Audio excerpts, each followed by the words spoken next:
Department. Of course, Dr. Bailey, before we ended our second segment, we promised that we would allow you to give us some information relative to drugs and substance abuse. I guess that would be the way we could put it during this last segment. And I say that primarily because almost in every social program that we have here, in the end, we talk about what drugs, and certainly it's a medical problem, but exactly what impact has it had upon what you do, and give us that kind of information.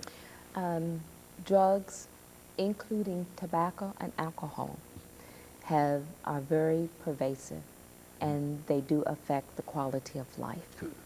Whether it's this alcohol being the single most cause of motor vehicle accidents, whether it's drugs being gateway to harder things and causing increased crime.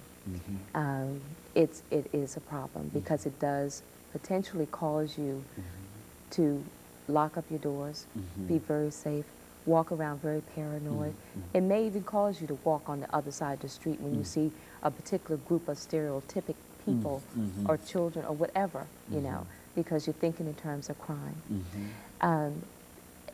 There's a deep sense of denial in most communities, and as well in this community, about the pervasiveness of drugs and alcohol usage, gang-related activity. And we've got to first stop denying. Then we got to realize, got to believe that drugs do have a great impact on the city. When we did our youth risk behavior survey, and we, I guess about 3,000 youth across the city, and looked at how, when our children are starting to engage in alcohol usage or drug usage or early sex, and those things that are potentially, if abused or used the wrong way, can lead to detrimental outcomes. As early as, you know, 8th grade, which is 13, as early as 11, you know, having the first smoke, having the first drink, and the availability of it when you talk to our young people is just outstanding. So we've got to start with things, we've got to believe things that we're hearing, and we've got to start there where we know, and create the partnerships to address it. You made one comment about our focus being on prevention. Well, that's what public health has always been about, primary prevention. It's not so much about building a jail as it is, where can we get to the earliest point to make the greatest impact so that down the road you don't need the jail. You know, very simple concept. And then what we use to get there are things like health promotion, behavior modification. If you look at what contributes to unhealthiness, and you had a pie chart, 10% of what contributes to unhealthiness has to do with access to care. 20% has to do with genetics, what genes you were born with and your tendency. 20% has to do with environmental factors, or whether you have clean water, clean air, those type of factors. 50% has to do with lifestyle behaviors, whether you choose to smoke others or not, drink and drive, don't wear your seatbelt, don't exercise, don't diet, you pick up a firearm and shoot it, you know, or that sort of thing. So that's the potential of about 70%, the environmental issues and the lifestyle issues, a potential 70% of things we can potentially prevent. And things that in the real sense are not as costly as any of the others. Absolutely, not as costly. But the social thing to do is to drink. You know, and people don't think of it in terms of, but enough studies, we've been drinking a long time, since Prohibition.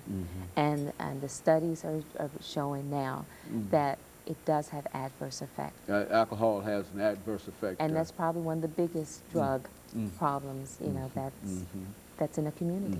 And smoking and all of these, I think you listed over the last minute and a half here that we have here, Dr. Bailey. Let's go over those again. I think you mentioned what you call risk factors, and I think you were talking primarily about cardiovascular diseases, but I think that there are many diseases that fall within the, say something about that in the last minute. When you look at the top 10 killers of what people are dying from nationally and in Nashville, out of those top 10, they're all associated with lifestyle behaviors and choices, whether they're smoking or whether you're smoking and I have to inhale that, exercise, obesity,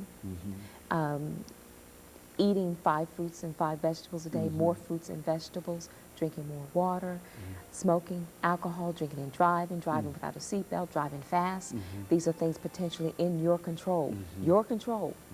And you can make a decision. And if you control that, then when I drink and drive, if I can control that, then I'm not likely to have an accident that causes you some problems. And of course, by controlling those, we can simply decrease the number of emergencies, the number of health. The cost, healthcare costs, the number of emergency room and trauma, the number of cardio bypass surgery. So everything. Tremendous impact on just you. Dr. Bailey, let me thank you for giving us that excellent information about the status of public health in Nashville at the beginning of this 21st century. And I would certainly agree with you that if we could do something to eliminate all of these problems that we're having, then I think we might be able to give you a lighter job, because I know that you got a heavy job. That's okay. Okay. And of course, let me encourage our audience to tune in again next week for another informative edition of Comments. Thank you and good morning.